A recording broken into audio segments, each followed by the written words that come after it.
AI taking over jobs, right? Yeah. It's everywhere you look these days. But instead of freaking out, let's dive in and see what's actually going on. We're taking a deep dive today into a Spanish language tech podcast. Basically, it's about which jobs are going to be most affected by AI. We'll break it all down, don't worry. And the cool thing is, this podcast starts off with some seriously good news from Indeed's hiring lab.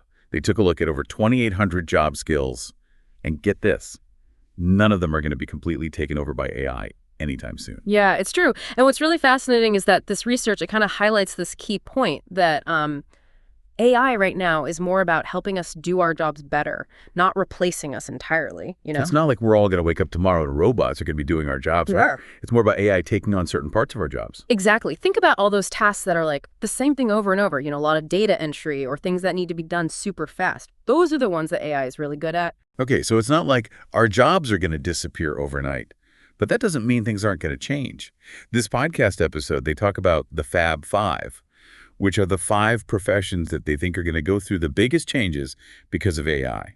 And they start with accountants, which, I mean, if you're an accountant listening to this, might sound a little scary at first. Yeah, I can see that. But hold on, it's actually pretty cool. Imagine like an accountant who can spend, I don't know, 80% of their time giving clients really strategic advice about their finances. Because AI is handling all the boring number crunching stuff. That's the kind of change we're talking about. Wow, that would be huge. So instead of being stuck doing all the tedious stuff, accountants can focus on the bigger picture, the stuff that really requires a human brain. Okay, next up on the Fab Five list, marketing and advertising. And no, we're not talking about robots writing jingles, at least not yet. It's more about AI looking at tons and tons of data to help marketers figure out what makes people tick, like what makes them buy stuff, and how to reach them with the right message. Yeah, and this episode actually had this really interesting example. It was talking about AI analyzing social media trends to like predict what consumers are going to want months in advance. So marketers can create these campaigns that really speak to people, you know? That's wild. So AI could be like marketer's secret weapon. All right, profession number 3 on a list, software developers. And this one, I mean, kind of hits close to home, right? AI writing code now. It's true, and it can generate some pretty decent basic code, and it's only getting better. Right, and this is but we still need humans for the really complex stuff, like coming up with creative solutions to problems and making sure the code is actually good. Exactly. AI can be a really helpful tool for developers, for sure, but if we become too reliant on it, we might start to lose those critical problem-solving skills that make us, you know, good developers in the first place. It's all about balance, right? You don't want to lose sight of what makes human developers so important. All right, we've got 2 professions left on the Fab Five list. Next up, healthcare administration staff. Okay, so picture this. AI takes over all the really time-consuming tasks in healthcare, like managing patient data, dealing with insurance companies, all that paperwork. So doctors and nurses have way more time to actually, you know, take care of patients. Wow, that would be a game changer for healthcare. It's amazing to think how much more doctors and nurses could do if they weren't always bogged down with administrative stuff. Okay, and last but not least on our list, insurance inspectors and claims adjusters. This is another area where AI can be incredibly useful. It can analyze huge amounts of data to look for patterns and inconsistencies. So it could flag potentially fraudulent claims, for example, or claims that need to be investigated more thoroughly. And then the human adjusters can focus on the more complex cases that really require, you know, human judgment and empathy. So AI is like the supervision assistant, helping human adjusters use their expertise where it's really needed. And, you know, it makes you think about how technology has always kind of changed the way we work, right? I mean, think about the Industrial Revolution or when computers became a thing. Things are always changing. Yeah, that's so true. But this time it feels different. Like we're not totally caught off guard by AI. And this podcast we're talking about, they actually give some pretty good advice on how to you not just survive, but actually do really well in this whole new world of work. And it all boils down to adapting, not freaking out. Totally. Like one of their biggest pieces of advice is to really get good at using AI tools. Don't be afraid of them, you know. Learn how to use them to your advantage. Yeah, it's like having a whole new set of skills in your back pocket. Just like you wouldn't use a hammer for every single job. You're not going to use AI for everything.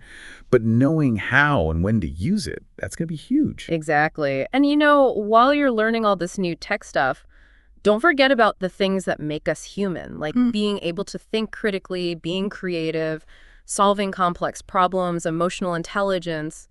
AI is not so good at those things, at least not yet. It's almost like AI is forcing us to level up our human skills. Yeah, exactly. Because those are the things that are going to make you stand out, especially as AI takes over more of the routine tasks. So we need to focus on what makes us unique. And keep learning and growing. Which brings us to the last bit of advice from this podcast.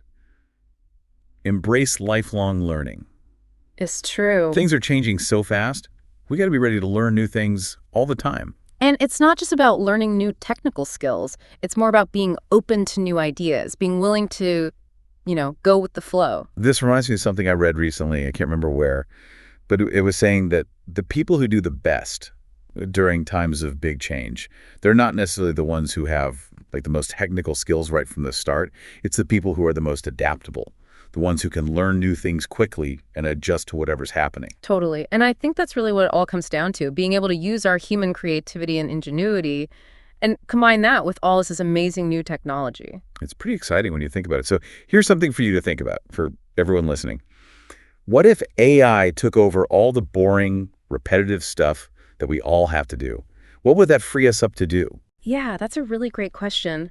What if instead of being afraid of AI, taking our jobs, we thought of it as a chance to do something completely different with our work lives? Like, what if we could finally focus on the things we're passionate about or solve problems that really matter, because AI is handling all the other stuff.